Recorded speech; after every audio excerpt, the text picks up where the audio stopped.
Hey, everybody. Welcome to this episode of The Archive. I am very happy to introduce to you Archduchess Dame Linden Toll, Defender of the Celestial Kingdom, Patron Saint of Shires. How are you doing this evening? I'm all right. It's Tool, actually. Tool. The right tool for the job. I like it. I think you are now probably the third person's name that I have messed up in all of this. And I love it because I always learn something new every time I mess someone's name up. It's like, oh, okay, cool. I like that. I can see that. So having you on, you are the second of my guests that I have never met before. I don't think I've ever interacted with you, maybe once or twice through Facebook, but I don't think I've ever interacted with you in person that I can recall. I don't remember. If it was maybe a keep or something like that. But I think there was a keep in there someplace. Like when we had Sarah's, when we had Tie-Dye's memorial at keep. I could see that, but it's not something. I haven't chatted with you too much until we started to plan and get ready for this. So give me a bird's eye view of your LARP career. What games have you played, accomplishments, kind of a big scope, and then we'll come back in and pick some pieces apart as we go. Okay. I started Amtgard in 1996 when I was about 16. I played BattleTech before that and played a lot of different games. I'm from Southern Louisiana, and the only thing you can do there, if you don't want to, drink or do other things with other people, you play video games or you go to cons. And they would have a con like every month. Like there is a con on the third weekend of every month, bar none. They're not very big, but they are cons. And we would do stuff like run huge vampire games with like scripted characters and like these are your goals, this is what you want to do. And like little games like werewolf and stuff. I was a playtester for FASA and for like my name's in the back of a BattleTech book. And, that's pretty cool. From when I was a baby. Played a lot of games, and I started doing Amtgard because we had this like enormous BattleTech group. Like it got way too big. Like you don't want to play BattleTech really with like more than 4 people because the turns take forever and you're like arguing about the LRM damage and you just don't like, we had 32 people. Wow. It was completely infeasible. I had an entirely female recon lane, so that was nice. And we were bad. Like we had uniform shirts and like medals, like that fruit salad that you see on Air Force guys, and we all had boots and we'd stand in formation, and we did it every Saturday. So when we fell into Amtgard, we were already prepped. Like we had that day on our calendar cleared. We'd be there and all dressed up all the time. Sorry, I'm playing with things on my desk. I do the same. Don't worry about it. So Amtgard was that your first LARP or LARP type of game, or was there anything before that, after, or like around the same time?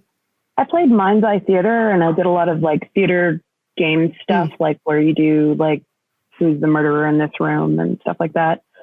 And I played a lot of D&D and Shadowrun and stuff like that. Mm-hmm. And then I came to Amtgard, and the guys that I played Amtgard with, even when I was young, are this old fighting company called the Torches.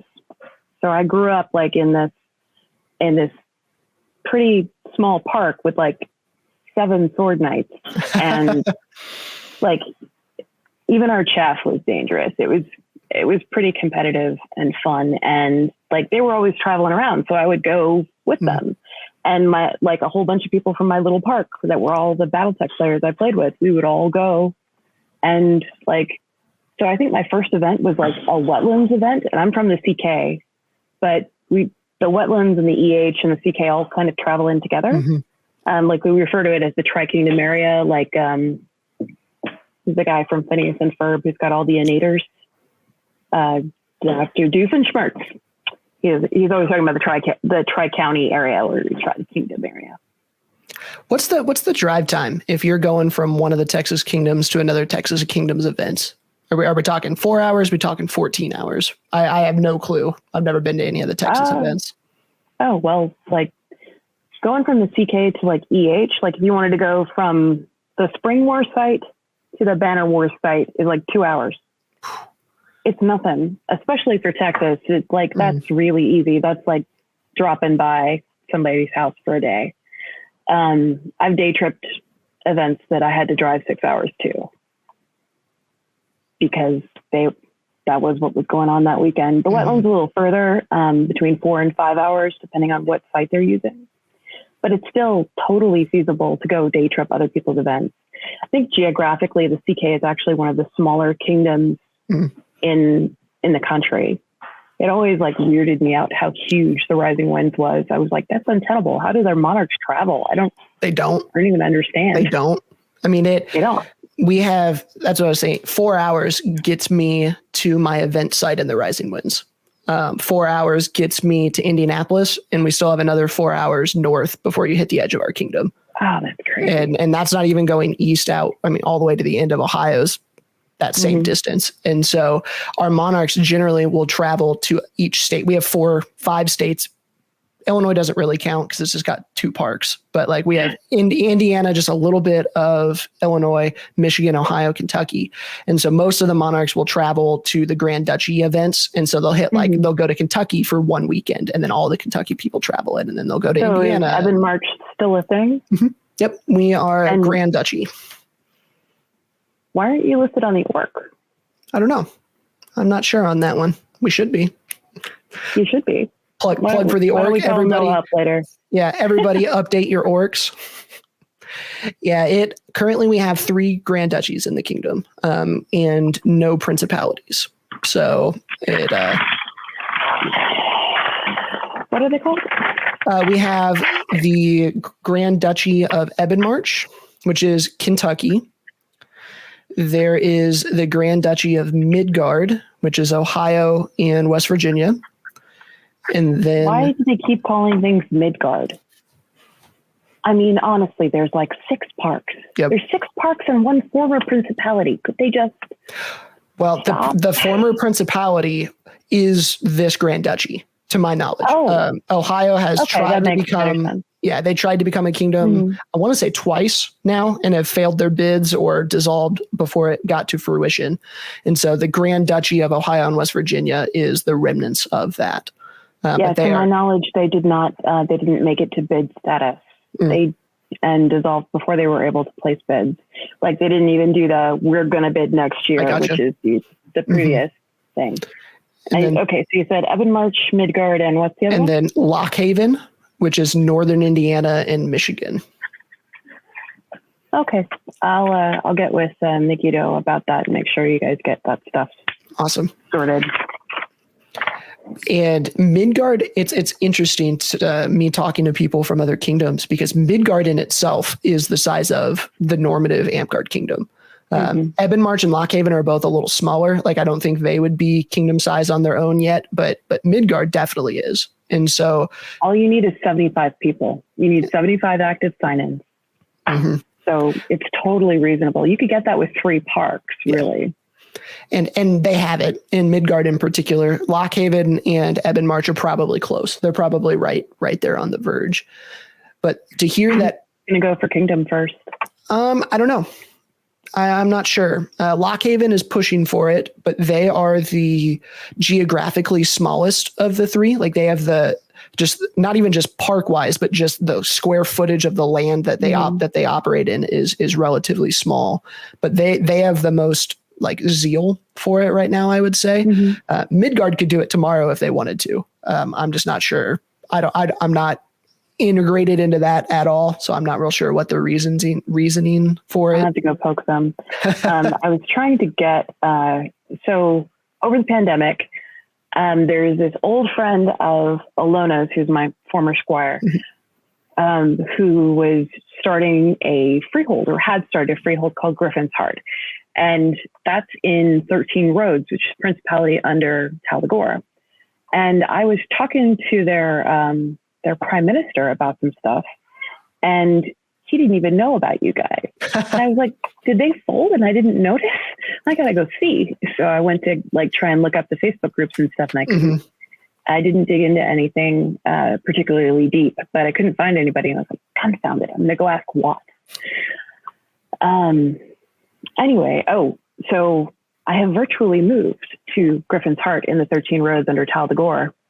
So because I accidentally swept their arts and sciences tournament, they didn't have a bunch of entries. And I was like, oh, I have stuff here. And we're just doing it for pictures, right? Here you go. And it was like, whoa. And I was like, oh, crap. I'm sorry. Do you want me to teach classes? So we've been doing that once a week for about 5 months. Wow. They're good people up there. That's awesome. And so do you know where in Tal Gador they're located? Because I know that Tal Gador is like 3 states as well. I have to look it up. It's I was just interested if they were, because the Grand Duchy of Ebonmarch is Kentucky only. And I say that Kentucky's a really long state. And so like Tal Gador might be really close to us. And I just don't know because I'm on the eastern part of the state. And so it would take me 4 hours just to get to the other end of Kentucky. When you said that like there are only 2 Rising Wind parks in Illinois, I think they're in the rest of Illinois. Okay. If I recall correctly. Yeah. Last I checked, we have 2 or 3 shires in Illinois, and that's about it. And then our Grand Duchy is, I want to say 5 parks now. The Lockhaven one is 6 or 7, and then Midgard's like 13 or 14. And then that's the rest. Really good. Yeah. Then the rest are the Indianapolis unaffiliated in Indianapolis area parks. But our kingdom is like 40 parks. So it's crazy. It's pretty nutty. So you were saying traveling or day tripping to other kingdom events. That sounds like heaven to me. Like that sounds great to be able to go and do that. To just go. Yeah. I mean, I didn't understand that other places didn't play the way we did. I just thought everybody played Amtgard 6 days a week because we could. Like there was something happening just about every day. Like sometimes you couldn't quite get it to the line. You could do it every day, but there was a Saturday park, a Sunday park, a Thursday night fighter practice, a Friday night fighter practice. There's a Wednesday like craft meeting that devolved into a fighter practice. And then there was like a Monday thing. And yeah, you could play every night. That's awesome. The most I've ever had is probably 3 to 4. And that was in Indianapolis where we had, I don't know, 6 parks within an hour from us, like in all directions around Indianapolis. But that's about the closest that I've gotten to that. That sounds so that I started doing DAG and SCA with it as well. And so I could get 5 or 6 nights if I did all of the games, but not just all the games at one time. Yeah, pretty much. So back to your early days in Amtgard. What was it what was the thing that hooked you? Like what was the thing when you walked out there on day 1, you're like, okay, this is what I'm going to do. This looks so fun and exciting. What was that for you? It was like playing D&D with no waiting. You're not waiting for somebody else to like pass the Cheetos and figure out how they're going to shoot the bow for maximum damage. You could just go hit them with a stick. And I don't know. I had an uncertain like childhood, and it was really easy to latch on to these people who were just friendly and were just like this bigger community that I could be a part of and feel valid in and do good.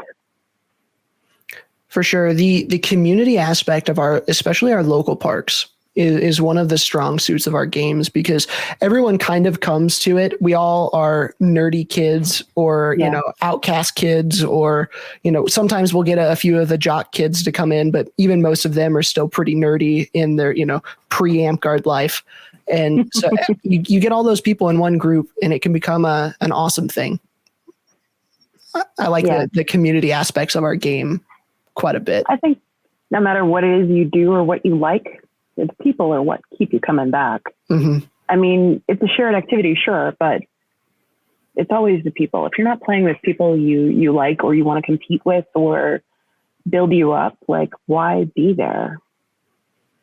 Yeah, for sure. The atmosphere of like looking back on what hooked me the first 18 months of playing, it was the fighting, the competition, and the people.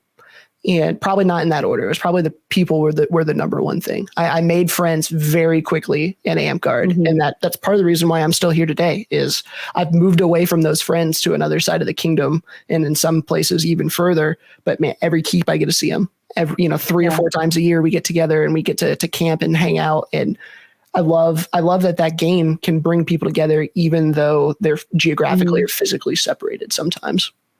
Yeah. The aspect of like having friends that you could go see in California, or go to Brackus to see, or go to Clan, or I have a bunch of people in my line are in Winter's Edge and in Neverwinter, and I go to visit them periodically. We have there's a symposium, an arts and sciences symposium in Neverwinter every year, and 2 of my grand squires run it. Cool. And they fly out their teachers, and it's like 4 days of classes and fighting and parties, and it's a really good community builder for craft people, especially. I really love it. I would absolutely suggest everyone go to the Arts and Sciences Symposium in Neverwinter. It's usually held in February around the 2nd or 3rd weekend. And everybody up north, February, is it in Florida or Georgia?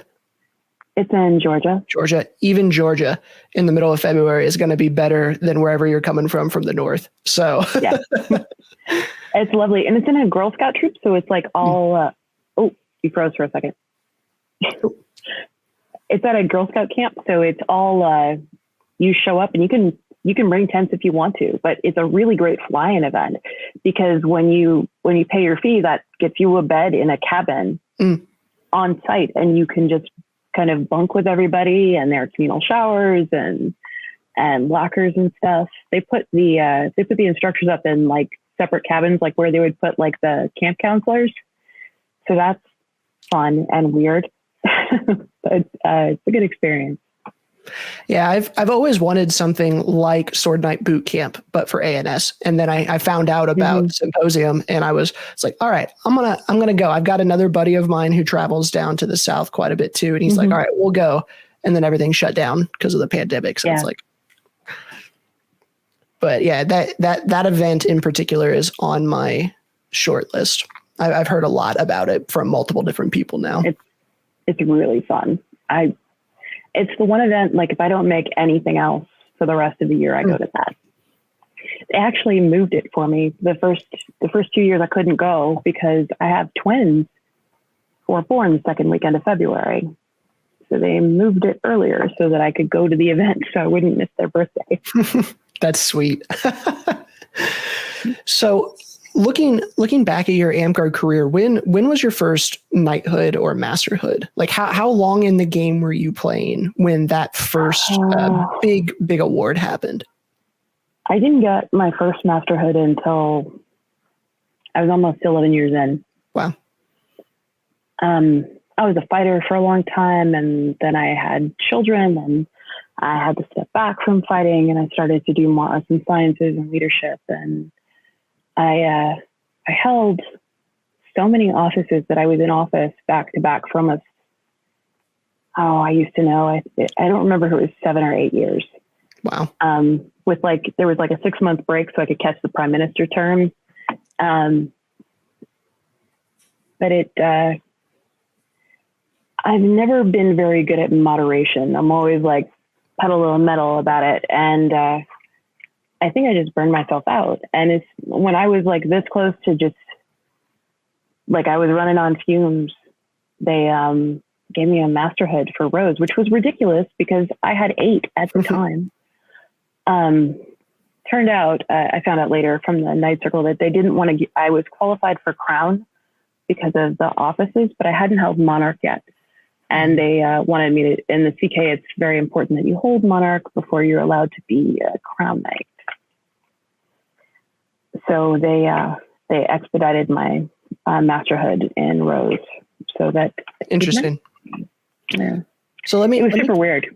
Yeah, let me get your take on that, because in our kingdom it was that way for a long time, where Monarch was the you had to wear the big hat. And now, since the standardization of the Master Crown stuff, we have had, I want to say 3 or 4 Master Crowns given out that never held the Monarch position. Do you have a strong opinion either way? What should the balance be of like not being Monarch compared to being Monarch? Just the whole Master Crown setup. What are your thoughts on that? I mean, I don't think that you have a full understanding until you've held every office, but we don't require that. We don't require them to hold every office anyway. And to say that you must hold this particular office in order to be a master, it's always seemed disingenuous to me. There's so much work that goes into being a prime minister, and it's as much or as little work as you want it to be, or a regent, or a champion, or a guild master of Reeves. And you can be excellent at any of those jobs and fail at a bunch of the others. And I don't think that you should quantify someone's leadership ability by whether or not they can win a popularity contest. For sure. And the thing that kind of has tripped us up and has caused a lot of different conversations over the last 3 years with us has been our grand duchies are the size of some kingdoms. And so we, for a long time, grand duchy and duchy points never counted in our kingdom. It was a cultural thing where it was in the rule book, but we never counted them. And then now we are counting them. And so we have people who are doing a bunch of grand duchy reigns and then one regent reign or one king reign, and we're giving master crowns for that. And there's been this push and pull of how much do we expect, how much do we not, what is fair, what isn't. And it's been really interesting to see how the mindset of the kingdom has changed to where initially they were very against it, like it was only kingdom, and now it's like if you held Grand Duke 3 times and then you go and do one thing at kingdom, you're good. And most people are okay with that. I'm glad that it's shifted because it is a lot of work, especially in the principality seat when you're trying to push for kingdom. That is a Herculean task. Neverwinter had a similar problem with its when Winter's Edge was a principality, and they didn't want to give out not crown points but crown belts because we didn't have crown points then. And it was something that I argued against. I was like, you're not recognizing how much work this is, and you're not accepting their service in the manner it's given. And you need to consider that when you're talking about this. You can't just dismiss it out of hand. It's not fair because you need those people to love what they do, and you need to recognize them for that. Well, especially the principalities that have been principalities for so long.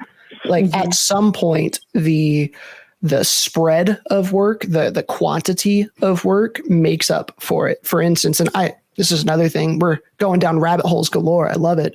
In A&S, we have this idea where sometimes if someone is an 8th level skill wise, but they make it, 4 dozen times, that we can bump them up and keep going. And I'm interested in your take on the idea of breadth compared to the being tall. And so this idea of spamming masterhoods. But I think in particular with Crown, I'm okay with it because if you do enough of the Grand Duchy or the Principality stuff, that's you're putting in more work for what is eventually going to be a kingdom anyway. I have no issue with it. Yeah, and Dan never had either, especially with the size of those groups. I mean, how fair is it to say you've been an officer in this principality that's been up for 11 years, 12 times? We don't think that's as important as being an officer in our crown lands. Yeah. Well, especially the kingdoms that don't allow principality officers to run for kingdom office. I know that's a thing. In the Rising Winds, we always let them. If you're from one of our principalities, you can be our king. There's no issue with that. But I know in some kingdoms, if you're in the principality, you don't get to touch our kingdom offices. And that's kind of strange. You mean like a citizen of the principality? Yeah. Yeah. That is definitely a thing in a lot of places. It has to do mostly with geographic distance. And in some cases, I kind of agree. Oh, you froze again. Or is it me? Am I the one freezing? I can't quite tell. You're not freezing for me at all. Okay. I just don't want my internet to fail on it.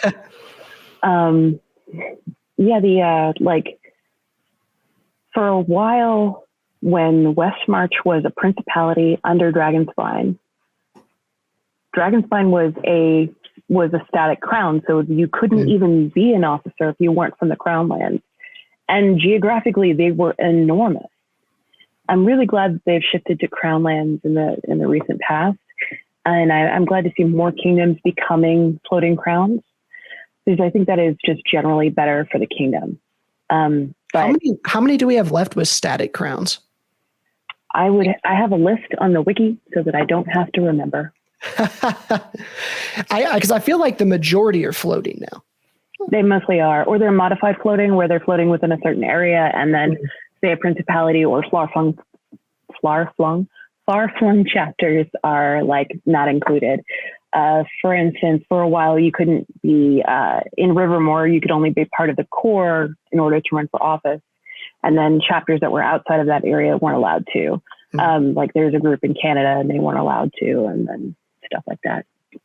I think that's how Westmarch is also. They do, the last I checked, they do like a crown lands from because I know like, I think some of the ones in Northern California or Hawaii or whatever can't vote.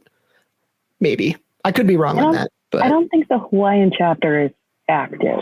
Okay. Sorry, that's Coley. You're good. You okay, buddy?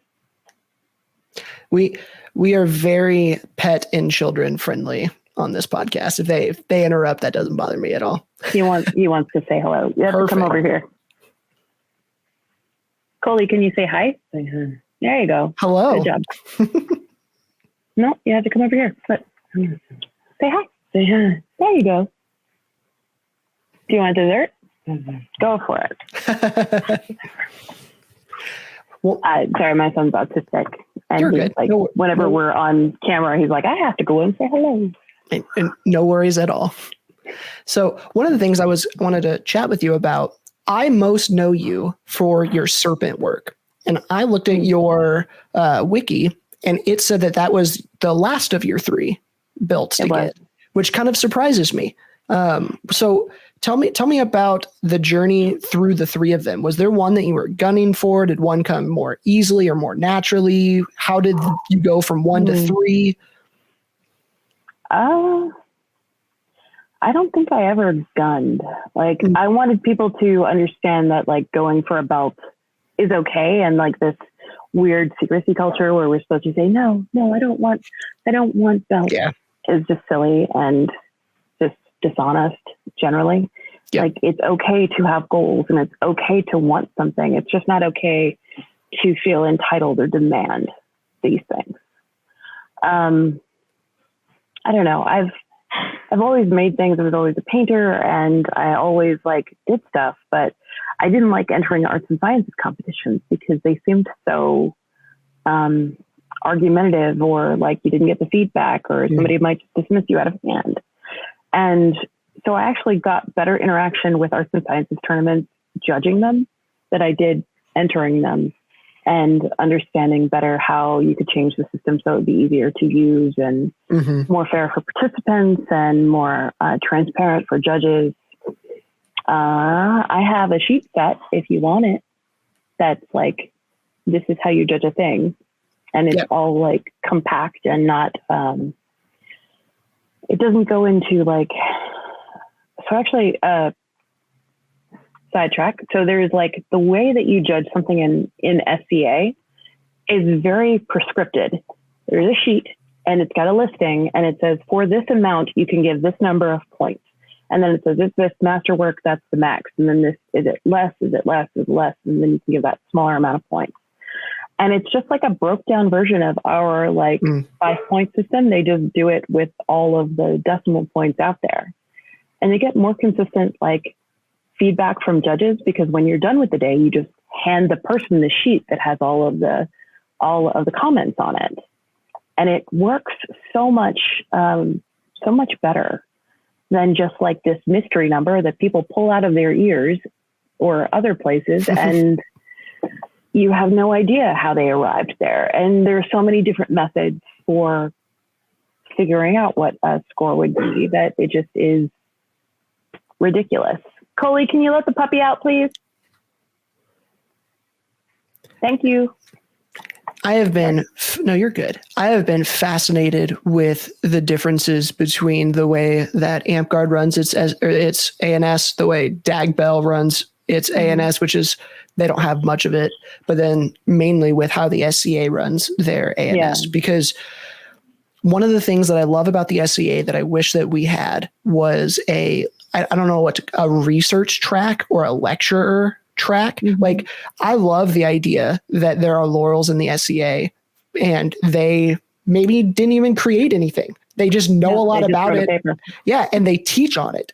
And that is enough. I'm sorry. I don't mean to diminish that because it is a lot. And it also is super helpful for other people because they'll share their research. Mm-hmm. My apprentice in SCA is working on a paper right now that is going to like change how German costumers construct things. I'm super excited about it. And I wish we had that in Amtgard. But like, so there used to be, it's actually shuttered now, but there used to be a magazine called Renaissance Magazine. And I did an article for them, and the large part of the article was comparing like Amtgard to SCA arts and sciences stuff. And the big takeaway is that Amtgard cares about the thing, the production at the end of the run. Everything else is like gravy. SCA cares about the process and the learning of the thing. And if something is produced at the end, then they'll look at it and they'll include that in their judging. But that's not the important bit. The important bit is understanding the how and the why and what was used and how that affects and the experimental archaeology of it all. And it's just like a totally different approach. And it took me a little bit to wrap my brain around because I had been so steeped in the Amtgard system. But it is really, really fun to be digging out like little details from things. I studied Turkish water marbling, which is called Ebru. And it is the messiest, most fun organic thing you could do. But my favorite is that they used to, so you know how poetry in the Arabic speaking world is like intense. They love a poet. And so when famous calligraphers or poets would do their work, what they would do as a form of copyright protection is print Ebru on top of the calligraphy. And it would be a particular pattern that you could prove was only produced in this particular way. And that was like their proof that they had a poem from the master. That's kind of cool. Like, how cool is that? We're going to come up with this in the 1400s. We need copyright protection for our poetry. I like it. I just love little bits like that. For sure. And there's a bunch of, I love the research track in the SCA because there are a lot of things that just wouldn't transfer well into Amtgard that are completely respected in the SCA. For instance, right? There are a lot of things that you can research, and if you make them completely the way that it was made in period, in Amtgard, you're going to score a 2 out of 5 because it's going to look trash because they didn't care about that all the time, right? And so, like, I'm thinking about, let's see. Okay, so like if I'm going to do tent making, like traditional tent making, and I do it completely period, it's going to look good, but it's not going to have modern bolts. It's not going to have modern sanding. It's not going to have all of these things that an Amtgard would get knocked for because it doesn't would you have include that? Things. No, you can totally do that. You can totally do period stuff. You just have to explain it and educate your judges in your write-up. Yeah. My first experiment with this was a Roman tabula, wax tablet kids would use for like their slates. And I made it too big and it's got like too many. It was a long time ago. Anyway, I wrote like this. I wrote a one sheet about what it was supposed to do and how I did it. And those judges walked into there not knowing what it was or how it was supposed to be used or what weirdness that was. But they walked out with like more knowledge and I got a decent score. Educating your judge is your job. You can't assume that every judge is going to know how knitting works or how chainmail works or anything. It is your job as an artisan to give that information to your judge. And if you make assumptions or you just kind of leave it there without explanation, then you're just leaving points on the table. And you can explain things pretty quick. You don't have to write like, a 20-page article or something. I could, but you don't need to. Now, for the SCA tournaments, is it the one that I went to was more of a fair, right, where you set up your booth and people walk around, and it was a multi-day thing, and it wasn't necessarily like what I was used to at Amtgard, where you have a 4-hour time span. The judges are going to spend that 4 hours going over everything. They leave you a paragraph and then they go home. The one in the SCA was everything set up and you can walk around, and they want you to interact and talk with other people and the judges, and judges weren't anonymous and all of this stuff. Is that the norm for SCA tournaments, or was that just a unique thing kind of with what the one I happened to show up to? You stumbled into a display. Okay. That's a display event. They have those in several different kingdoms. They're honestly my favorite ones to go to because you get to interact with all the artisans and chat with people. And in Ansteora, which is my home kingdom, it's called Laurel's Prize Tournament, which, is one of those Rhode Island situations where there is no prize. It is not a tournament. There are laurels, but everything else is not actually a thing. I'm sure it's traditional or something, but so you would go and you'd bring your year's worth of crap that you made all year, everything that you worked on, everything that you studied, everything you researched, whatever you want feedback on. And you bring it over there and you set it up, and you've got a tablecloth and boxes to create height and stuff. And it's this science fair situation. And then when you're going, what you do is you sign up and say, I'm going to bring this stuff with me. I want this much table space. And you show up and you set up your table, and they assign laurels to you based on what the laurels are really good at. That's cool. Bye. Have fun. Don't die.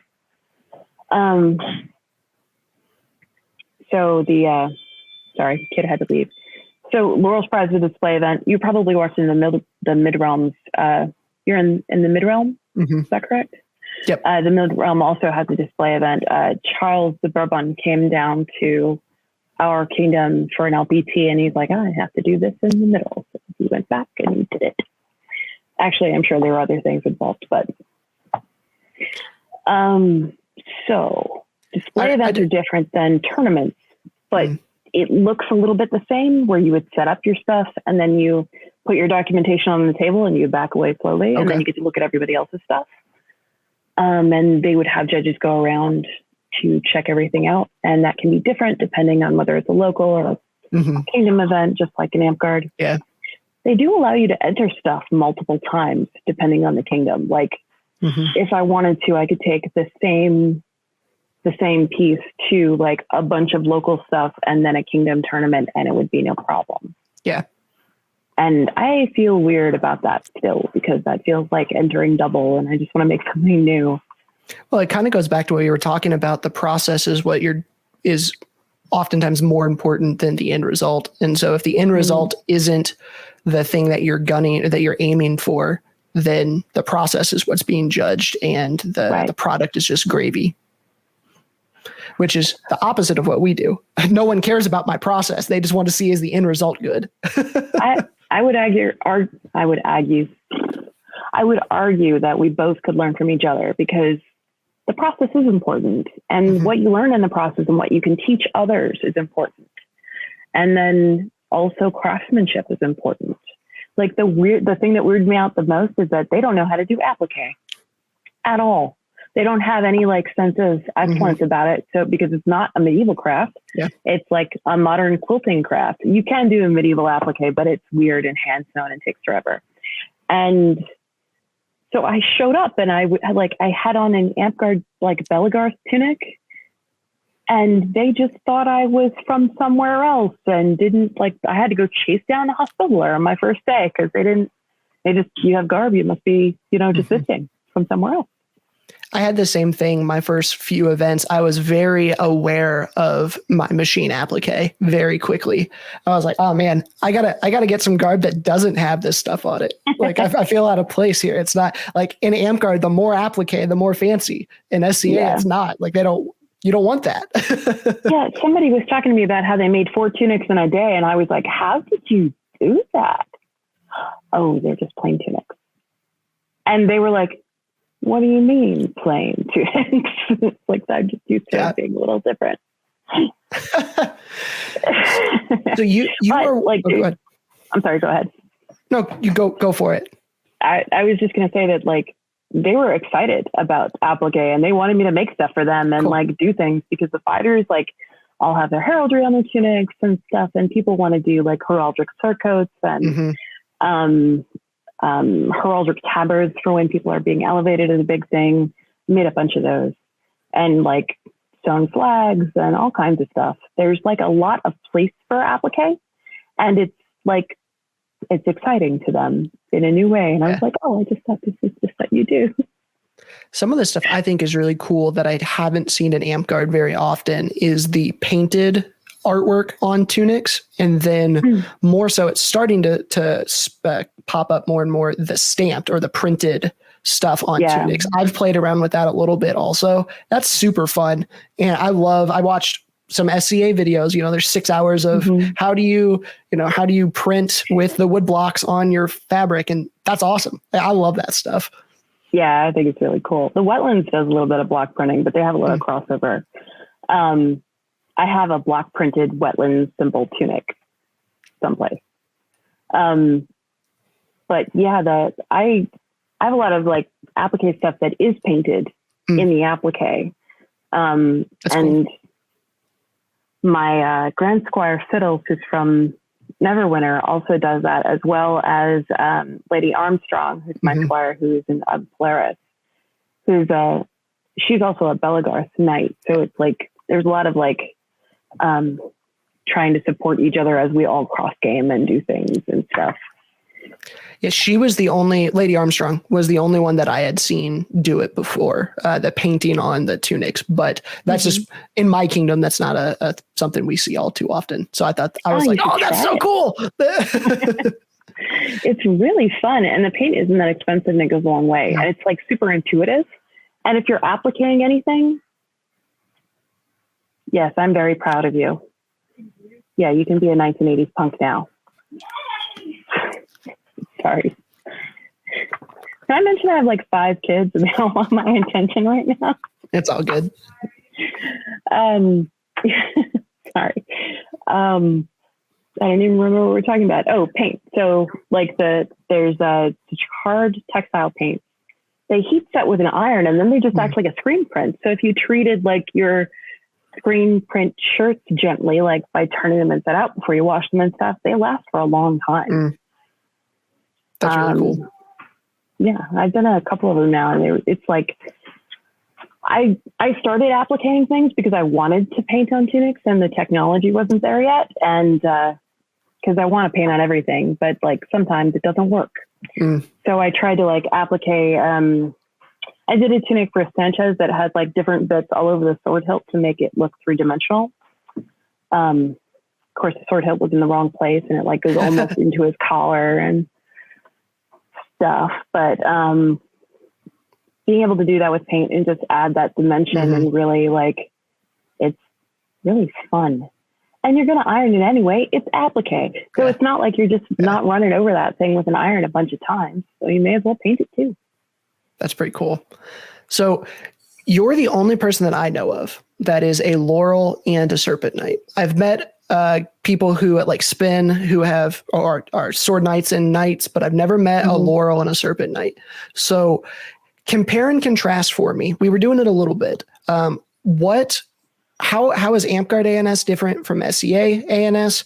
And what do you think is good and bad from both? And then in a little bit, we'll do this with the games as a whole, but I'm a Serpent Knight too. So I'm super interested in the difference with the Serpent stuff in particular. I'm afraid you won't find it much different. It's the same job. It's the same job in a different place. It's the same weird attitudes about something and the same glorious, like getting to like elevate other people and like show off their work as it is. And being a peer anywhere, any game you're in, it's a job. It's not this notion that knighthood is an accolade or an award is just so silly because it's just not. It's like the beginning of a different phase of being part of that group. And it doesn't make you special. It just recognizes some work that you put in. It's all still luck and chance. Like you might not be seen doing the thing you do, or you might not be recognized for hard work you put in, or you might have an unfavorable circle or an unfavorable king or whatever. So I always try to make sure that I understand deeply that I got lucky and that there are probably a lot of other people that didn't. And now it's my job to make sure they do get lucky, but in not a weird sexual way, which is what that sounded like. But it's like, no, I understand. I get you. I like that mindset. It's the idea that part of what I have is on me with the skill, but part of it is also the gift of luck. And if I can, bestow that gift of luck on other people also and help, it's not, you can't ever make up skill for somebody, but you can definitely be a platform, like a spotlight on them that they wouldn't necessarily have otherwise. And often that's all people need. They need a spotlight. They need someone to shine that light on them and appreciate what they do. And if you can, you should take all the opportunities to do it. The more and more I have played Amtgard, the more and more the awards are meaningless to me. And the idea, I think more awards benefit the game more often than they hurt the game, which is something that I wouldn't have said, 5 years ago, 3 years ago. I have always liked the quote elitist, like the best of the best mentality when it comes to our masters and our knights. And now that I'm like, I climbed that mountain and I'm looking back down, it's like, I don't know if we need that. Like I enjoy it because I'm a competitive person, but I don't know if that necessarily benefits the game as much as it could if we did something a little different. And so I don't know that it does. I think there's a balance, right? Like somebody told me early on this like intensely bloody quote, and I don't know if I can recall it now. Awards are like blood. You need them to live as a game. But if you have too many, you drown. And you have to find the balance in between. But I think that we like tend to err on the side of too little than too many, especially when it comes to higher awards. And I don't think that like I'm not there in all these places with all these people making judgments about individuals and their worth. I just think that we need to make an effort to recognize those people who do deserve it and to not be the cold dead hands people, because that just makes everybody not want to be there. For not sure. Because it's competitive, but because it's shitty. It's like, it's a terrible attitude to have. It's why would I want to beat you at this game when you are literally like a 1980s like villain on a snow-peaked mountain, and now we're gonna like settle it on the slopes? And I don't care about that. I don't need to do that. And I think a lot of people who we could really have benefited from being part of our group have also gone, I'm not dealing with that crap. I'm going because that's crap. Yep. And one of the things that kind of changed my mind is if someone gets a 7th or an 8th or even really a 9th and I disagree with it, if I am right and they don't deserve it, no harm, no foul, they never get another award. Right? If their skill isn't there, they won't do the work to get the next one. But if I'm wrong, in 6 months, they're going to get another award. And I was wrong, and my objection didn't even matter. Like they had the skill, obviously, or they just happened to have enough friends in office somehow, for that long, which just realistically doesn't happen that often. Not usually, no. Yeah. So I have become more lax since I earned my masterhood at like, man, this was silly. I don't know why we put in. It's funny because in warlord culture, it's kind of gone the other way, right? It's like I had the hard path, so you have to have the hard path. I'm kind of looking at it like I had a hard path and that path was stupid. Like, and we should be offering like a hand up instead of stepping on people's faces. Yeah, that's how I've always felt about arts and sciences. And I've always been grateful that we do not have sword knight culture. Sorry, sword knights. I like a lot of you. But yeah, it's just is a sucky place to grow up in. I can see that. We only have 4 sword knights in all of the Rising Winds history. So even though we are the largest kingdom and have been for, I don't know how long, at least 5 years, probably even more than that. Sorry, I'm trying to come up with the 4 sword knights. Marcosius. Yep. Tugan. Yep. Raven and Bane are our 4. And Bane. Yep. Bane that was banned for life? No, different. This guy's name is Randy. He's an FC with me. Long hair, hippie kid. Sorry. Yeah, different guy. Yep. We have like 14 Banes in our kingdom, so it gets real confusing. I always recommend when you're starting out, you want to pick a name, just see how many come up on the orc or the wiki. Yep. If there's a disambiguation page, you should pick something else. Yep. Also a good idea for park names. Yeah. I encourage people to wait 6 months before they pick a name. I can't tell you how many people who are like, man, like for me, I would not be Godric if I could pick my name. I would have, looking back, would have gone something Mongolian or period. Like I would have picked a culture first, not just my favorite Harry Potter character, but no one told me that. They're like, day one, you need a name. I'm like, okay, I guess this is my name. Well, if you're not careful, some jerk face will give you a name and then you're stuck with that. Like there was a guy whose name was Blank. Because he was like, I don't know, leave it blank. And then they started calling him that. Yeah. And now it's on all of my awards and everybody knows me as it. So I can't change it. So it's like, okay, well, I guess I'm stuck with it, which is why when I started playing SCA, I got to pick the name I actually wanted, which was pretty cool. You go. Which there's another cultural difference that I love too. Registering names and arms. I wish that was something we did more of. I like the idea of the research behind the names, but I get it's different games. We have a fantasy element, so you need to be able to freedoms. Have that like you're allowed to pick whatever you want because you're allowed to pick whatever you want. But maybe they shouldn't be able to pick something that somebody else already had. Yeah. Maybe there shouldn't be, several Banes or a whole bunch of Logans or everybody named Raven or Ash or Shadow. There's no. Oh my God, the shadows and the different spellings of Shadow and the several knights named Shadow. Yep. And it's terrible for the wiki because you can only have the one name. Super frustrating. Well, and I know on the wiki, I'm not the first Godric, and I think Godric is a fairly unique game, but there's 4 or 5 other ones that are on there too. And I'm like, how far crazy do you have to go down to get your own unique name, But there's only one of me. There you go.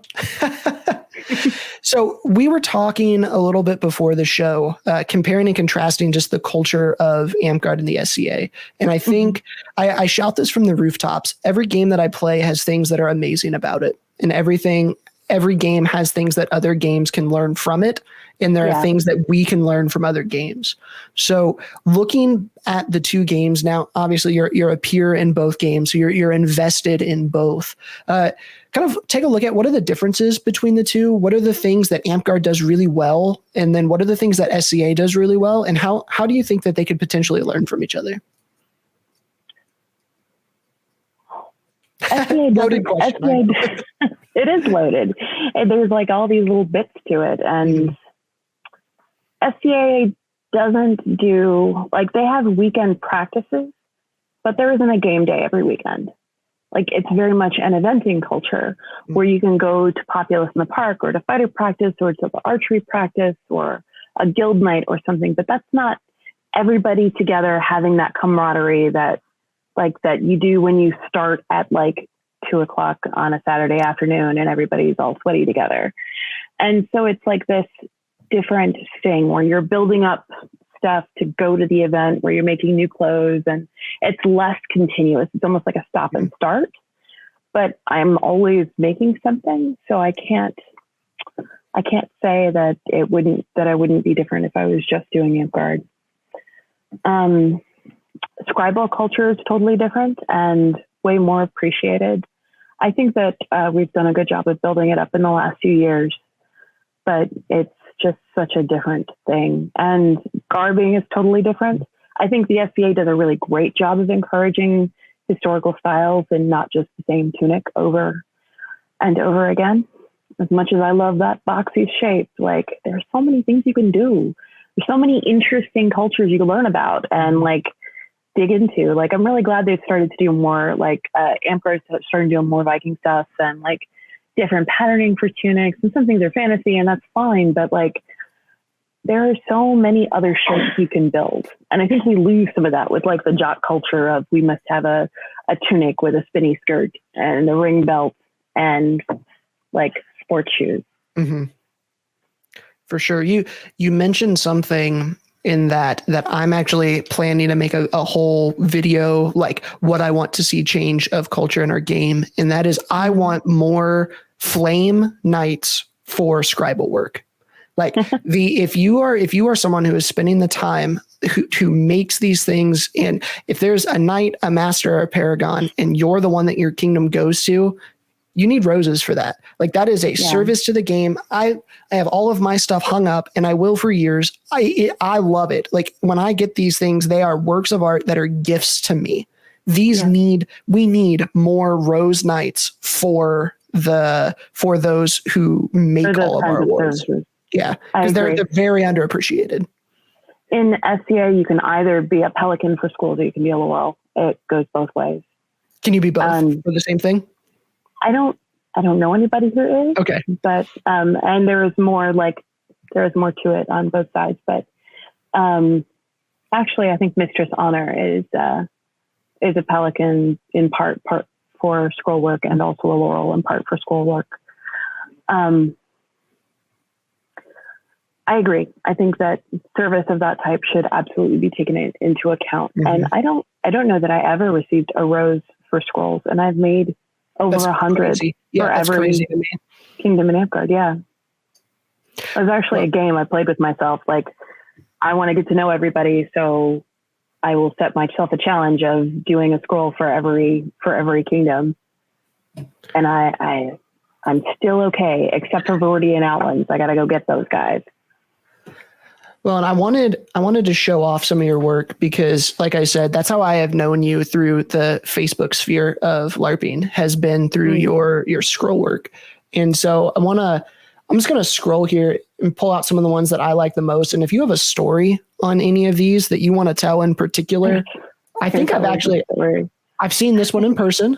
This one is beautiful. This is Watts. Yeah, that was for his flame knighting. Yep, I like that one a lot. It's very historically inspired, except that there's dudes with sunglasses in it. Yeah.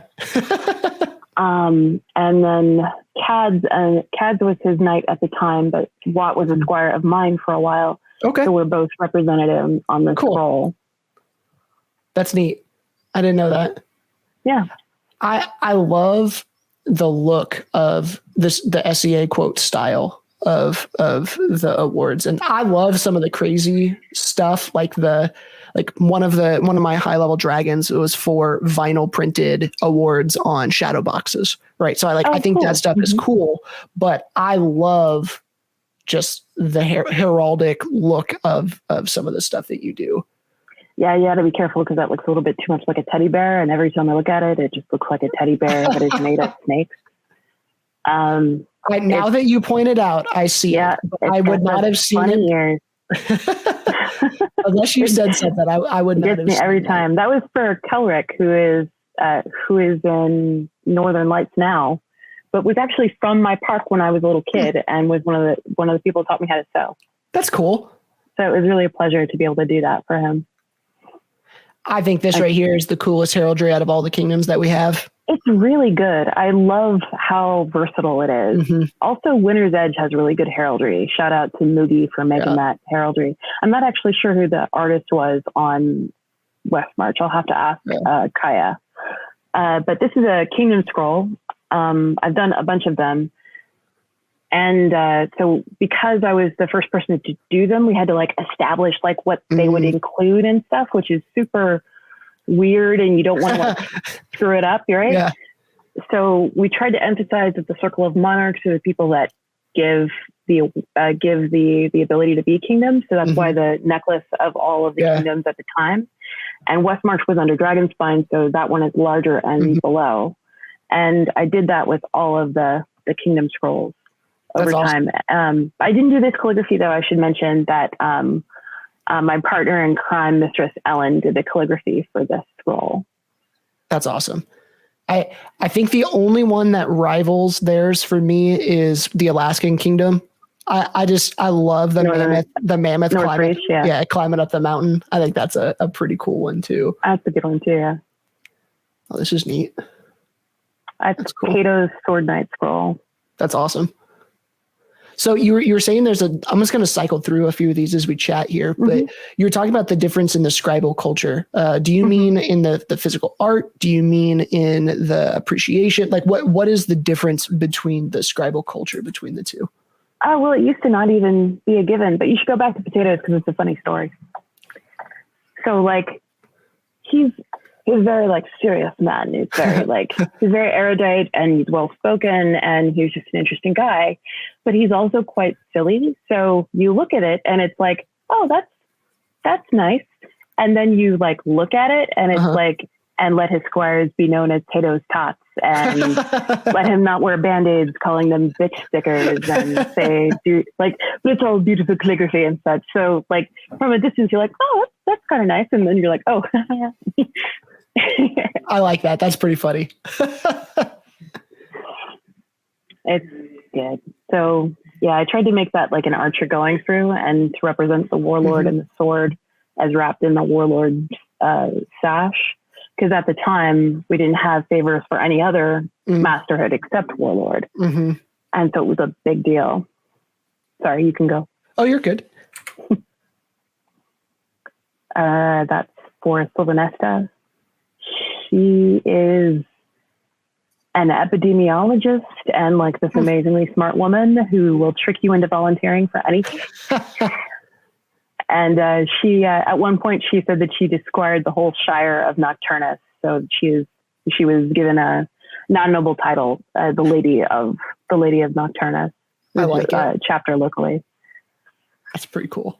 Let me jump back here. And that's all like that's traditional English style illumination. Is that the one on both sides?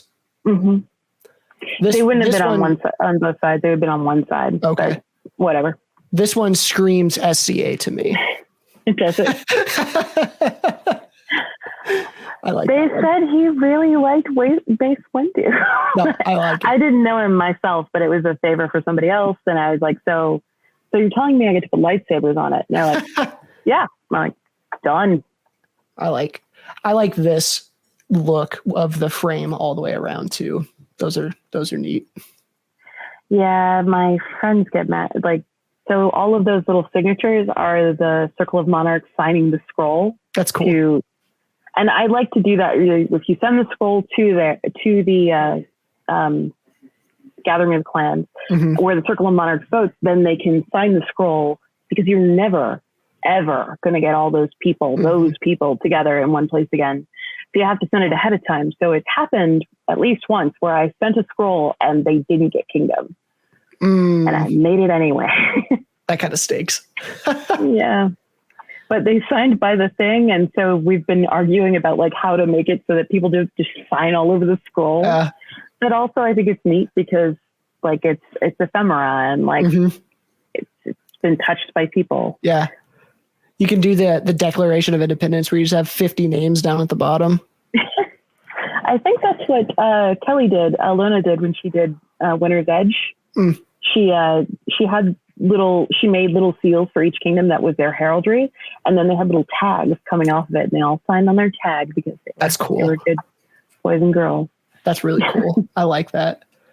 I'm gonna go ahead and flip over. This is some of the applique work that we were talking about a little earlier. And I'm just gonna cycle through some of these. So if you have any in particular you want to see or chat about or that you're extra proud of, let me know and we'll show them. I really like the bunnies on this scroll, on this tunic. These are all the details are all painted. Cool. So cool. The tree is all one piece that was painted. And then the bunnies at the bottom are my squire Kaya, she's from West March, and her husband Ben. I like that. So is any of this appliqued or is All of this. That's all appliqued Down here. And the bunnies are appliqued as well. They're just painted on top of the applique. I gotcha. Okay. And like the moths and everything are all. That's awesome.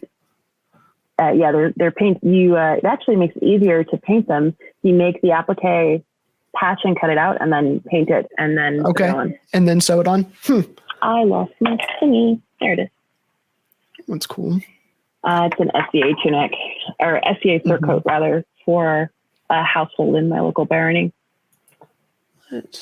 I love stained glass stuff. I've seen shield covers. Anatol's got one. I'm a sucker for stained glass in general, and this stuff looks so cool. Grix made that shield cover that Anatol has. In a more elegant way to like flip the bird I've never seen.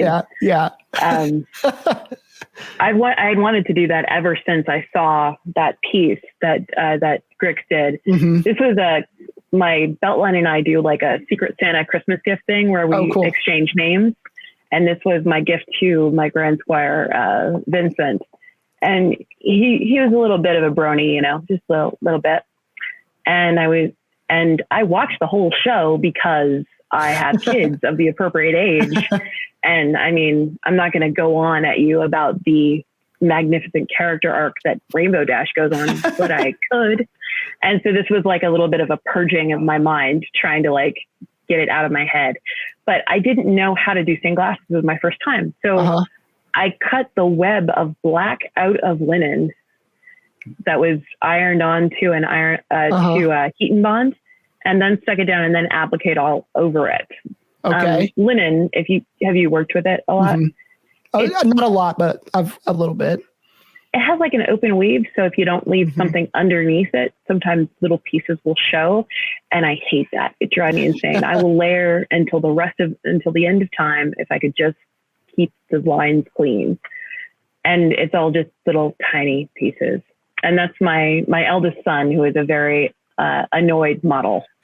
Like he's always like, Mom, why must I do this? So there are all these pictures of him looking very bored and or annoyed and close, like that one. There you go. Yeah. Yep, there you go. He looks so happy to be there. He's the only one of the right size who was home. You're talking about cool shapes and not just normal tea tunics. This is cool. Oh yeah.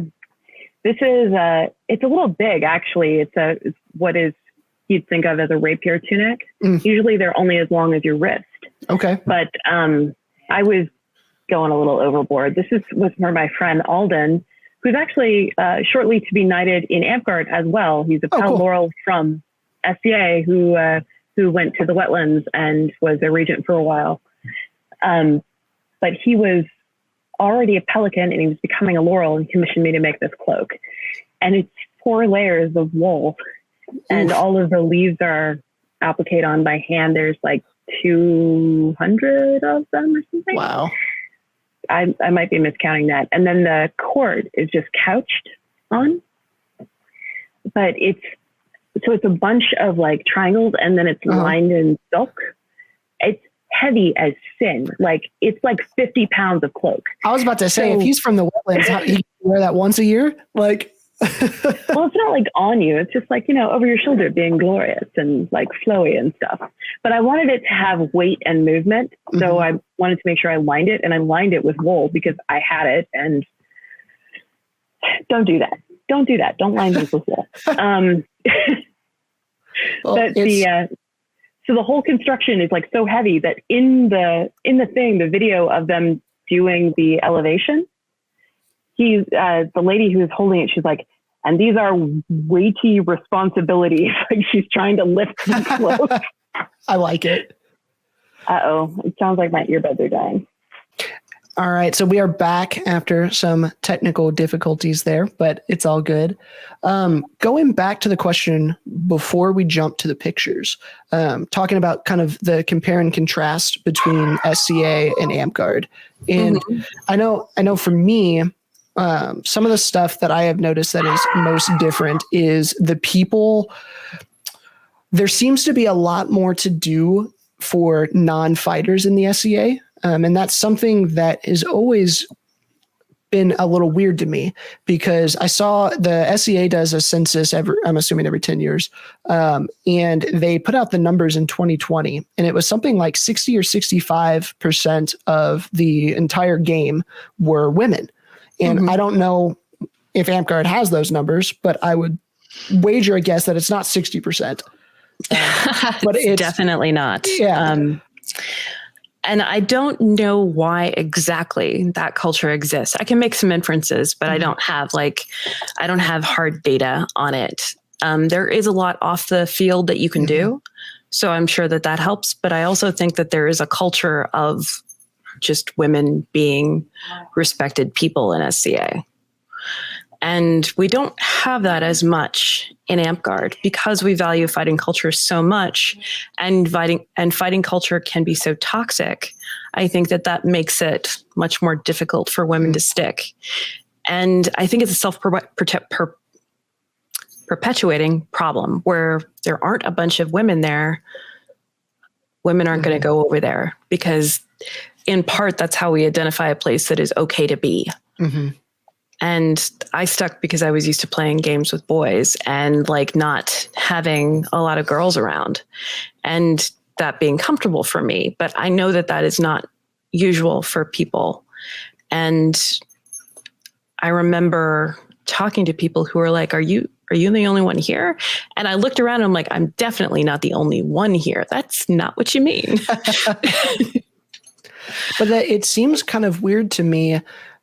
Not weird, different, strange. I don't understand it because in the SCA, at least in my area, king is won through combat, which is not what Amtgard does. And so you would think that Amtgard would be more likely to have women in leadership and all of that because it's not gated by the combat, but SCA is. And so that, again, I don't know why it is the way it is, but it seems to be working. So... Well, I mean, when you go for monarchy and SCA, you're supposed to do it as a couple. Like you put in your bid as a couple. And only recently have they allowed same-sex pairings to put in bids. And so I think that automatically puts a woman in a place of power in SCA. But as much as like they get to lead, they aren't the people in charge. Okay. Like the monarchy is there's a cat. Their monarchy is like a figurehead. I mean, they do things and they do have power and they do have a say over who gets elevated and so on with the same sort of circle structure that we have. But it's different in that the seneschal has a lot of power. The head of entourage has a lot of power. That there's a lot of regional offices for, ministers of arts and sciences. You have one at the local level and then you have regional offices and then kingdom-wide offices. And that is a thing for most of the arts. So like I am currently the scribal signet for the southern region of my kingdom in SCA. And there are a bunch of other regions and we all report upward and it's like a bureaucracy that allows you to get your feet wet for leadership and do work that is useful in smaller ways. Like we did not have this, like the recent breakup of all of the jobs at like the upper levels where they have like media coordinators and stuff like that. That was not a thing for a very long time. And often that would fall on like 2 or 3 people, like all the stuff that they're doing. And that's a good way to burn some people out and or give people power they should not have. It should be held in many different hands and you should have backup. And for a long time we didn't. So it's a good way to like lose the thread if you are stuck in a position like that. So I enjoy that in SCA that you can do little offices like that. Like there's a herald's office that their whole job is to help people who can't figure out what happened to their heraldry. They got lost in the shuffle. And it's a kingdom level position and that's all you do all day. It's like say, hey, do you need help with this? Let me help you with that. And it's really fun to like solve little problems like that. Yeah. It seems to be, how do I say it? The SCA seems to have the structure that Amtgard wants with its grand duchies and its shire offices and all of that. But for whatever reason, it seems to work where oftentimes it gets lost at Amtgard. There is very little. Your Shire monarch is not really interacting with the kingdom monarch very often, where I feel like in the SCA, there is a significant amount of interaction amongst the levels. Mm-hmm. Is that fair? I would say that absolutely is fair. And there are events that are just for people who are in offices. Like there's one called Red Tape that if you're interested in holding office or doing things like that, then you go to that event, and they hold classes for teaching you how to run gate or hold office. And that's where all the meetings are. So you check in with your and it's a free event. Like nobody gets charged to go to that. And if you can't show up, you video in, and it's like a really Symposium, but for service. Symposium for service. But they have one every 6 months. So it's like a regular check-in with their officers so that they always have that connection. And they're also building networking between those people so they know who to go to if they need help, or they're having a problem, or they need to fill a space or something like that. That's pretty neat. I like that. So I know that it's called something different. Laurels don't take squires; they take apprentices. So, earlier you said in your role, it's the same role in a different game. Do you treat your squire/apprentices? Is it roughly the same for both games? Is your belt line similar? Do you run it similarly? What's it look like in between the two?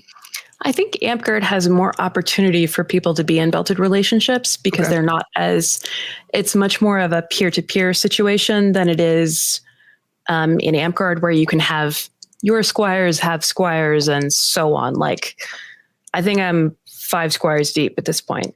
And so I have this huge group of people that I'm kind of checking in with, and they're all talking to each other and working on stuff. But in SCA, I have a foster squire and I have a foster apprentice.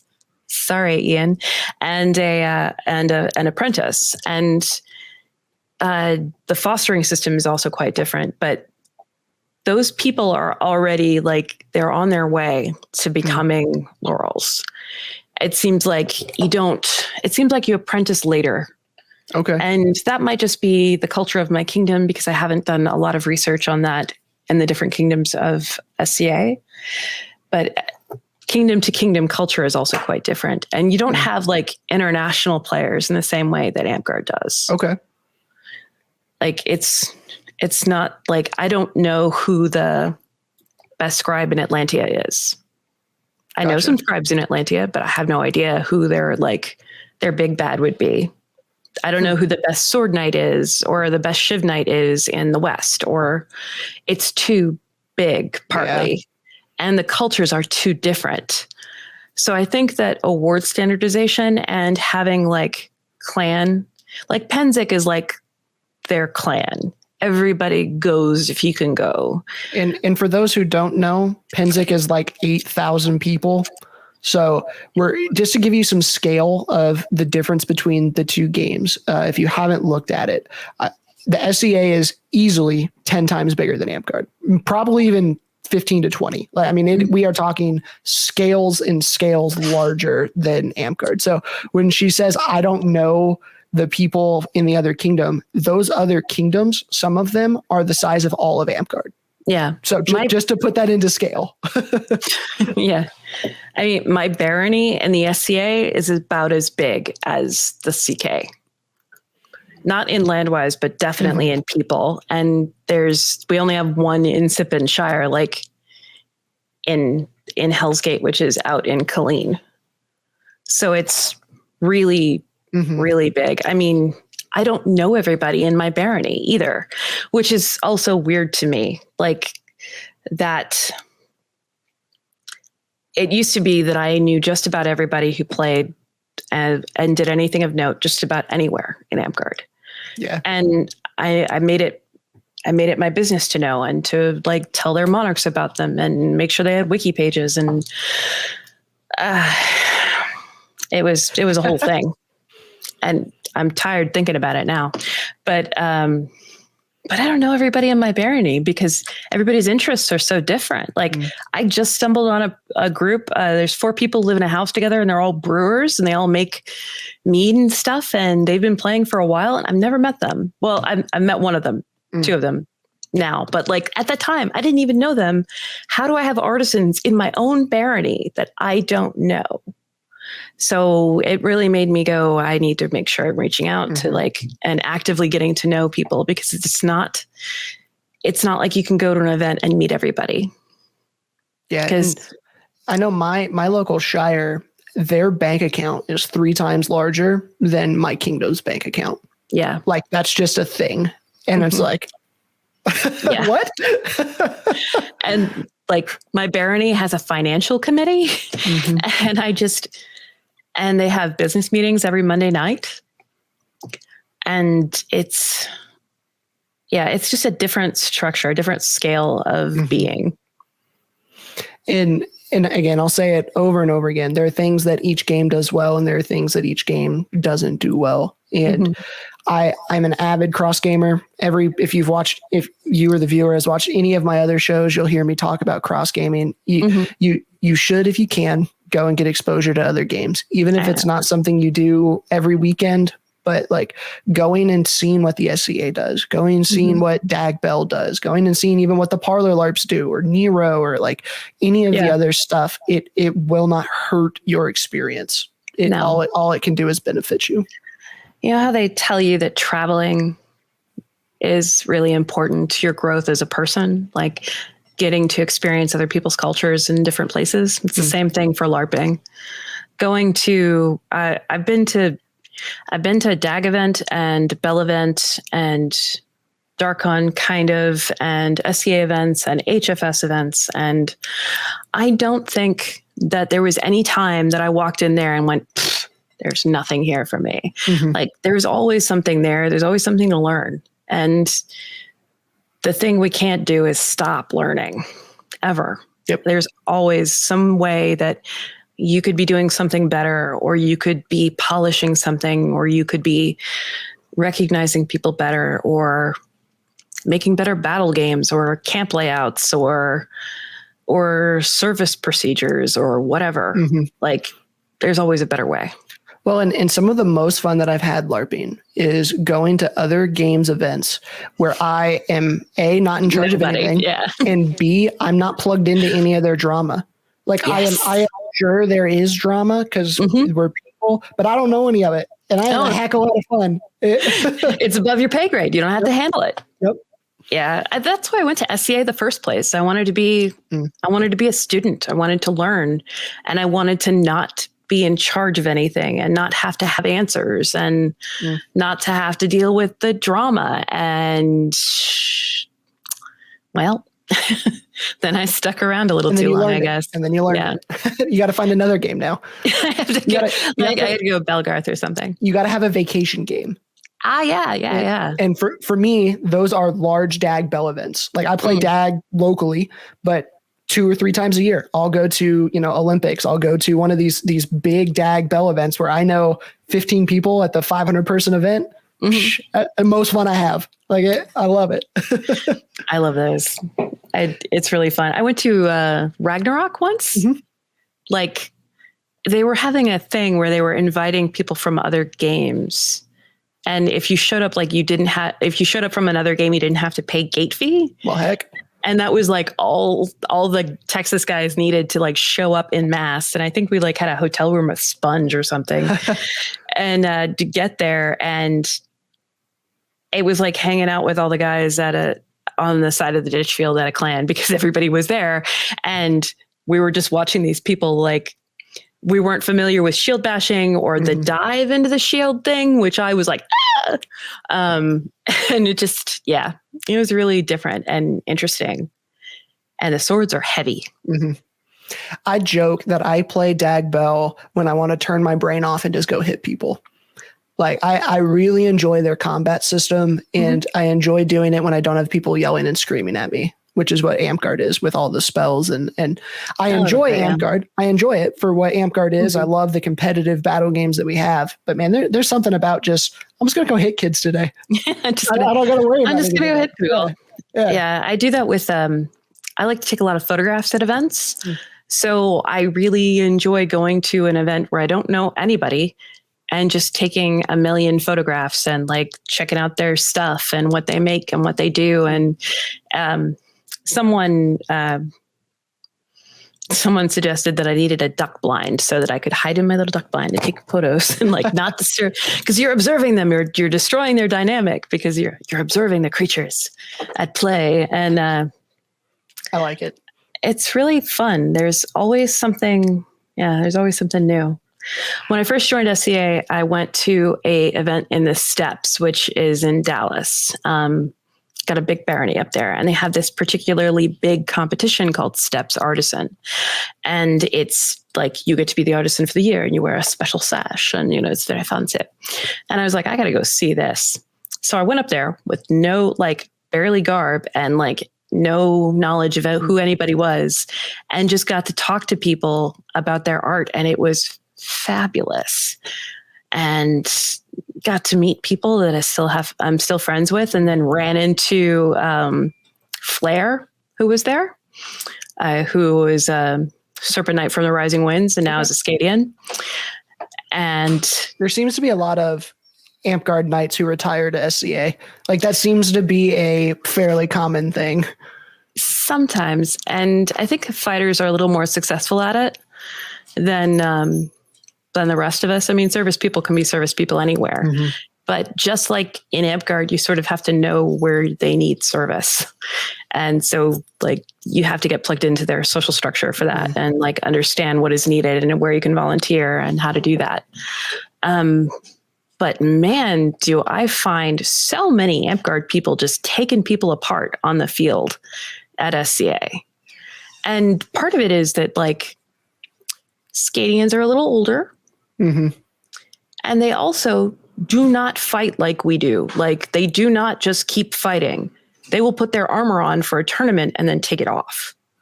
There is no pickups or ditch lines unless it's a weird thing or something. It's not the endurance battle or the continuous polishing of the 24-hour ditch field. Leaf was a knight in SCA before he passed. He was king of his kingdom. Kaid, I believe. It's the Outlands. I think it was Outlands. Sorry, I get them mixed up because I can't quite figure out how the geography works yet. But he and somebody else were just standing on the sidelines hitting each other. And I realized they were both Amtgarders. And I was like, what are you guys doing here? And they're like, we're just here because Spendthrift was being elevated to monarch in our kingdom. And we're just here to see Seth. And I'm like, oh, okay. Is anybody else going to fight with you guys? And they're like, nope. And they just kept fighting because there was nobody else who was up for that. The tournament was over. And so they had taken off their gear and gone to drink.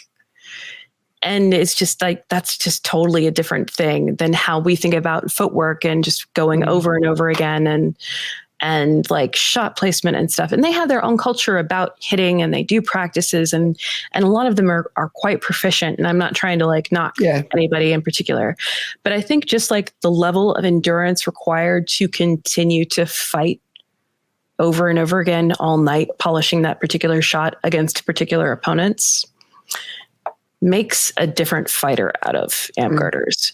I can think of 12 people who I know personally who went from Amtgard as sword knights and became knights in the SCA in short order. Mm-hmm.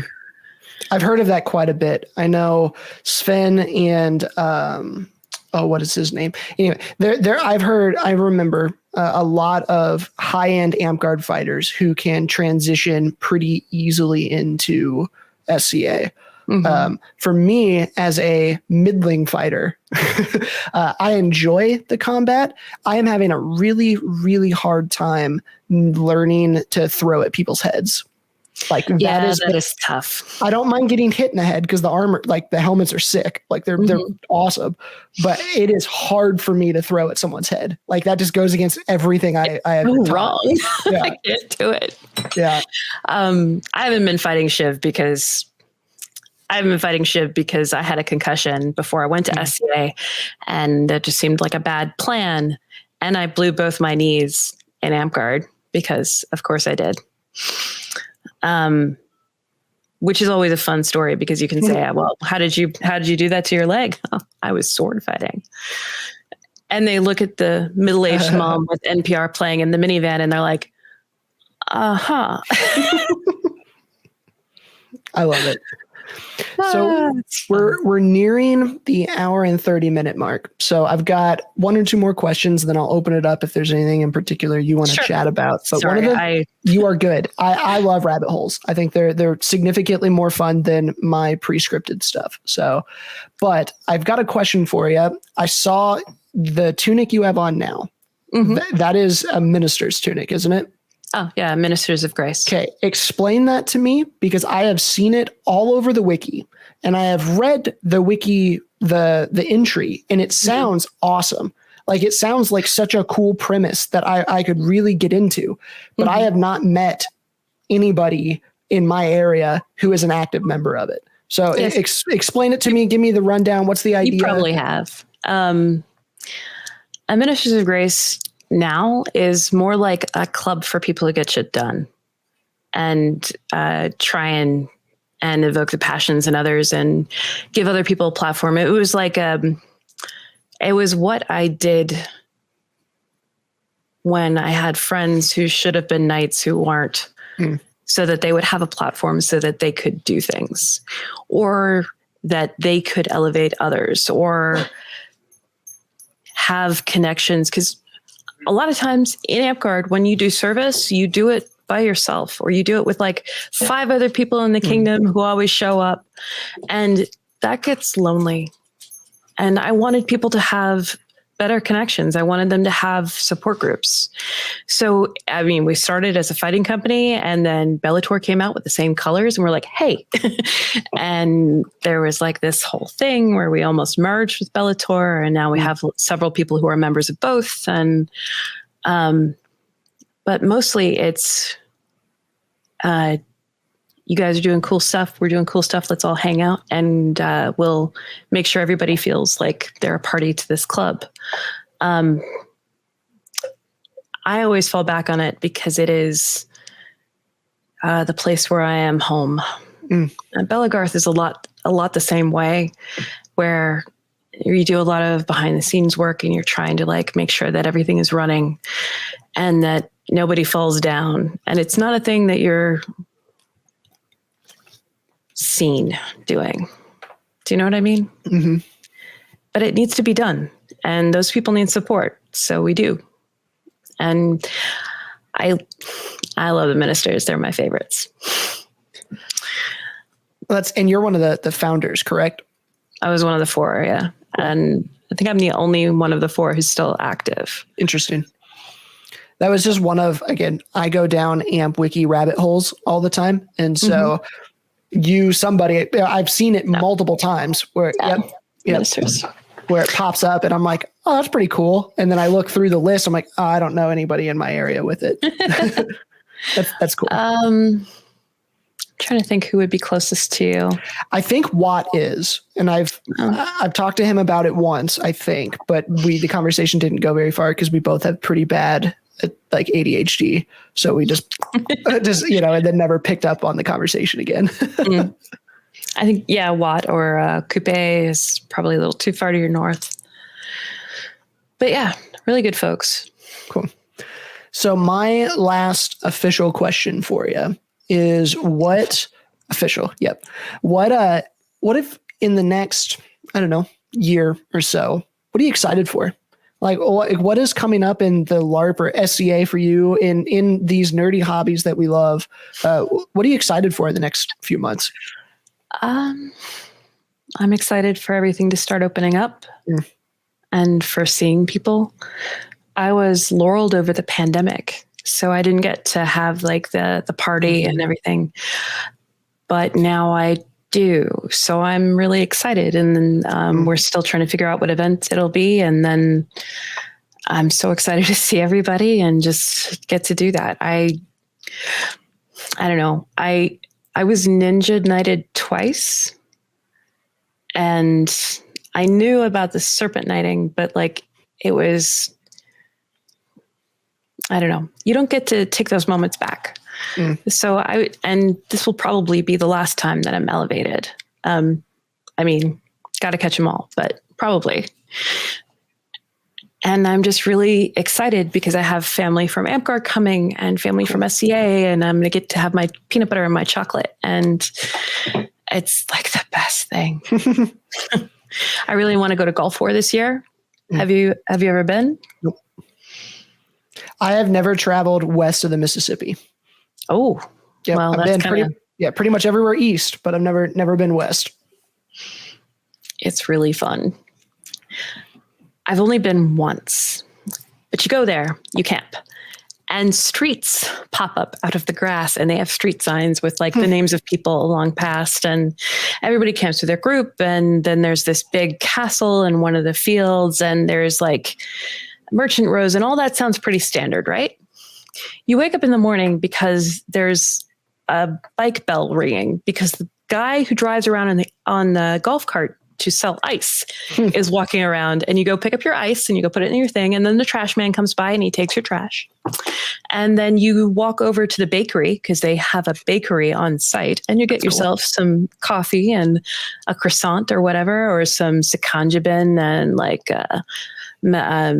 they had these like amazing, falafel things last time. It's so good. And then you like kind of get up and you're like, okay, well, I'm going to go to these classes today, and I'm going to go to this battle, and this is happening in the ravine. And there's so much stuff, you can't go to it all. Like there is no way you can see it all. And there are parts of that campsite I never went to, and I was on site for 8 days. It's an amazing event. I imagine that Penzik is just that, but like quadrupled. Penzik looks so fun. And even as someone who doesn't really enjoy the combat, I've thought about going to Penzik just for the classes. Like the Penzik University stuff looks so fun. And we'll see. I know they're doing like Armistice or whatever it is, but I want to go to a real Penzik. I want to, and I'm going to make it there one day. I hope you do. I keep wanting to, but I haven't been able to make the trip yet. Pennsylvania is a little far from Central Texas. Yeah. It's funny that you mention the getting elevated during the pandemic, because that's how I was. So my first belt in Amtgard was in November. And so congratulations. Thanks. And we haven't had any events yet. And I think we have one here pretty soon, but it's going to be like not a fully open event. It's one of those like half and half things. And so like, I'm ready for stuff to get back to normal. Like everyone just do what you need to do so we can get back to normal. Yeah, let's get there and play our games. Like I'm looking forward to it. Yeah, I want everything to be safe, and I just want to hug everyone. And I don't even like hugs very much. I just want to go and be with people. And we were lucky because over the pandemic, I mean, I have 5 kids, so you get sick of one person, you can go talk to somebody else. And my 6-year-old twins are like semi-feral now, though. They had to do virtual kindergarten. And just like, it feels like everything's been on hold. And I don't mind that. If that's what we need to do to like make it better, then that's what we should do. But I am excited for things to go back and to see everybody. Yep, for sure. And hopefully it looks like Keep is going to happen. So that will be a big one. And that's in my backyard. That's in Indianapolis. So my family lives like 10 minutes from the Keep site. So I might not even camp. Well, I haven't decided there you go. yet, but it's fun to camp at Keep. Yeah. But showers and my bed. Fair point. Yeah. I also really want to go to Symposium. That's like, they make me work the whole time. I don't really mind, but it's so fun to go. And it's so like going to summer camp because you're in those cabins and like everybody's all together, and you know, you might accidentally like try to stop. Oh no. What is his name? He's lovely. One guy from Alaska. I really wish my brain wasn't Swiss cheese right now. The only one I know from Alaska is Goldcrest. No, his former squire. Oh, Goran. Goran. Okay, so Goran came into the ladies' side of like the thing, and everybody was still showering, and I had like put on my linen shift because I was gonna sleep in it, and I like realized that there was a lot of naked lady behind me, and I was like, "Hi, how are you? Let me stand in front of this so that you're not." And he was like, "Are you?" And I'm like, "Yeah, we're fine. It's just good." And then I realized that I was soaking wet in a white linen shift, and I probably scarred that poor man for life. Not my finest hour. Well, there you go. So I've added in something. You're the first one I'm actually doing this with. So if it flops, we can cut it out. But I think it'll be fun. So I want to start ending with, is there any topic that is near and dear to your heart that I missed, or any like culturally relevant happenings in Amtgard as a whole that you want to touch on before we close? So I just want to make sure if there's anything my guests are like, man, you didn't touch on this and I want to talk on it. I want to talk about this thing, man. I want to talk about all the things. Yep.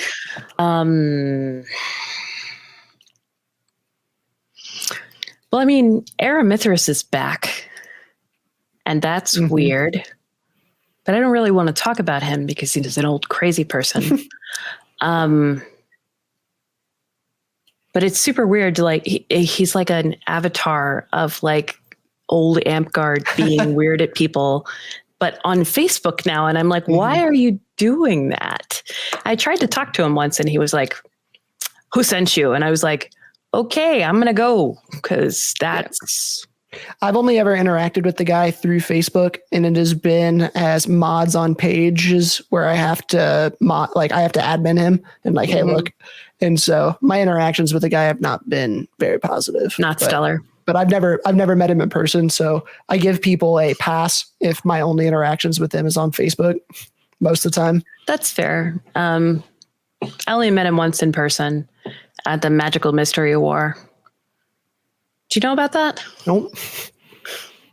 It was an early thing in the CK. Our monarch at the time was Zodiac, who was a big name back in the day. Not with us anymore. He was my brother Squire. But he planned this like secret war. We're going on a secret war. We're going to get on a bus, and then we're going to go to this other place over here, and we're going to raid them. And we were all like, okay, who could we raid if we drove overnight? We could raid GP. We could raid Golden Plains. We could raid maybe Dragonspine. We could raid like Emerald Hills. That's boring. We could raid Wetlands. If that's boring, we go there all the time. So who could we raid? It turns out we were going to go raid Burning Lands. So you put 50 people on a bus, and then we all went down there to like fight them. And then we went to New Mexico and had dinner at Wheelock's house. It was a heck of a road trip for like a 16-year-old. Like I brought my teddy bear. It was not like we watched like they had the fold down like screens on the bus, so we watched like Blood of Heroes. We could all be in the mood. There you go. Fighting. It was really fun. I like it. But the thing I'd really like to talk about is like Scribal stuff and like the Scribal community, which has grown a lot in the last 15 years. And I mean, there were scribes before we were doing it. Like there was Dana and there was Francesca, and that's a very Wetlands centric thing. And then you have Michael, who is making like computerized awards before long. And then you have Alona, who is making templates that everybody uses. And she's like super annoyed that everybody uses them still. She's like, make your own. That was supposed to be a stopgap. And it wasn't. But with the Amtgard Scribes Guild, we have like much better community and much better like interactions, and people can see like the gallery of the possible and like examples of awards that have been made by others. And it really helps spread that and make it not magic, because it's not magic. And it shouldn't be like this scary othering thing. You should be able to do it for your shire. And why not? Like if you have an iota of I can make a mark on a page with a pencil, you could do that. For sure. And even in kind of like what Michael is doing, even if you can't make a mark on a paper, like anybody with Photoshop or Illustrator, I guess, can make really cool awards. Like what I was talking about earlier. I can't draw to save my life, but I've made a couple dozen awards for people, whether they're digital or like the thing I've really been enjoying are the shadow boxes and getting just a Cricut cutout, and you can do some really cool stuff with that. So even if you can't draw, there is still hope. Yeah, there really is. You said that there's a Facebook group for that. I'll put that link in the show notes, but just what is that for everybody?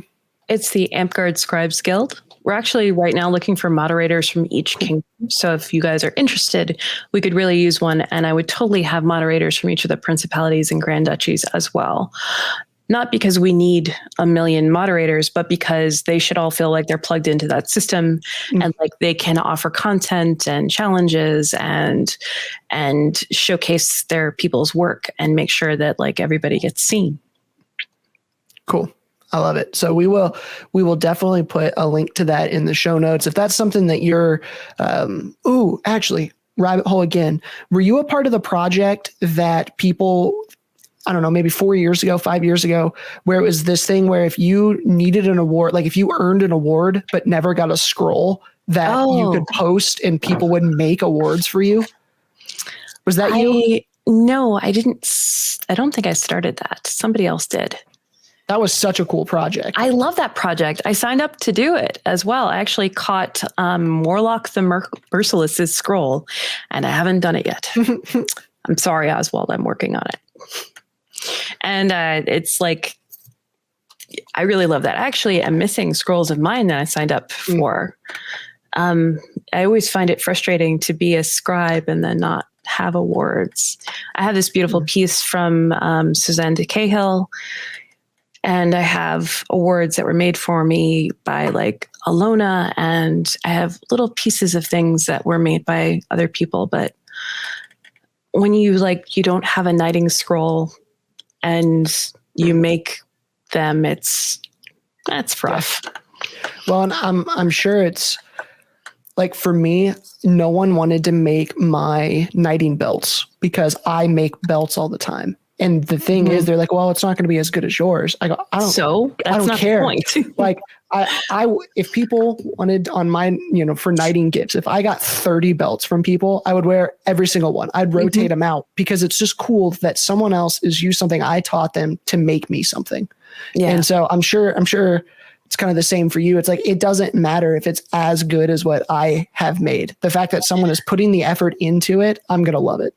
Yeah, I mean, I have very much that mom mentality of you thought of me and you put work in this, and I'm so happy that you did that. And and also, like, sometimes there isn't better. Like, it's not that. I mean, I'm not the best scroll person ever or anything like that. I know lots of people who are better painters or calligraphers or layout people who have more elegance of line, and that's like. Please don't put yourself down and say that you're not as good as other people. It's not about like as the other person, you're doing it differently. You're doing it in a new and special way. And I love everything I see. Like there's some illustrators who are just amazing right now. And like the amount of artistry that comes out of Kingdoms is like brilliant. And I'm so excited to see all of these like baby scribes pick up stuff for the first time and just like make special things for people they care about. And like, that's the glue that holds games like ours together. Those things that we do for each other to make those spotlights shine on other people. Like it's always the goal when you make somebody something for them to cry. Like, I want your tears, but in the best way. Yeah. Like, when Bunch, my Grand Squire Bunch got his masterhood, we made him Kelly made him this hood that was lined with Sarah's tie-dye that had the award on the back, and it lit up red because he really likes like Darth Vader stuff and like Sith stuff, and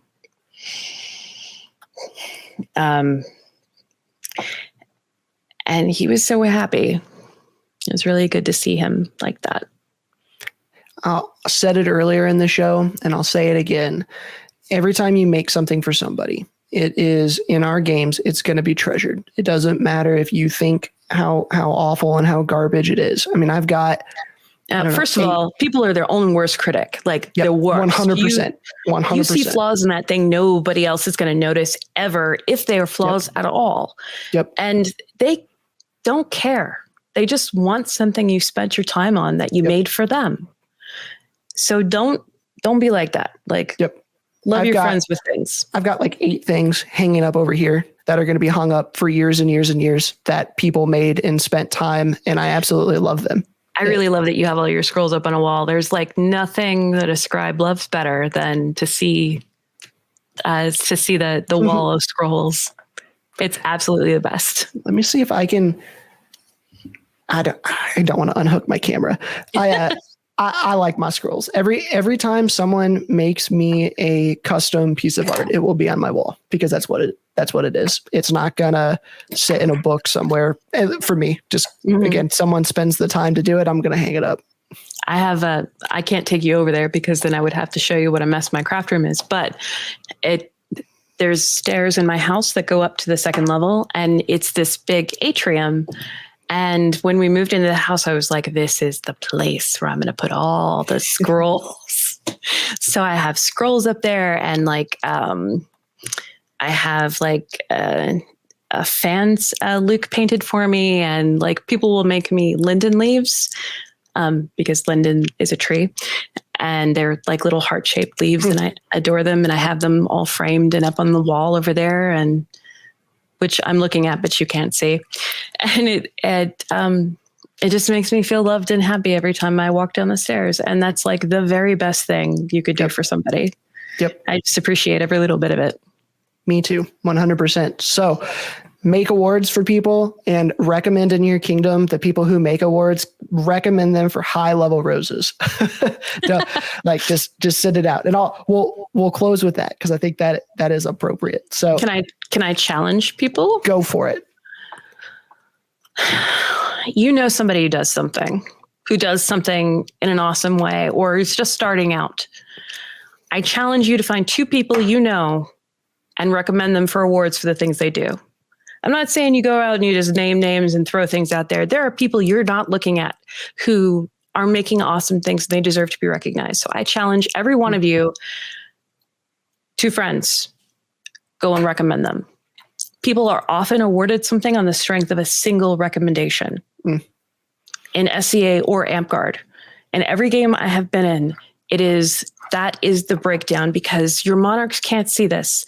They're not there with you. You are the ones who see your friends. Don't think of it as favoritism. Just understand that they are the ones you see because they're the people you see. So recommend them. I like it. When I post this up, I'll put that challenge in the description as well. And we can kind of share it around and see if people we can say, hey, specifically tag people, but then we can also throw in award recommendation links from various kingdoms that people are seeing it in. Alona has compiled all of the award rec forms, actually. Perfect. For just that purpose. There we go. I love it. So thank you very much, Linden, for being on here with me. I had a good time. If you're watching this at home, thank you for sticking with us to the end. We really appreciate it. If you like this content and want to see more, please hit that like and subscribe. It really does help the channel out a lot. And with that, Dame Linden, thanks for being on. Thanks for having me.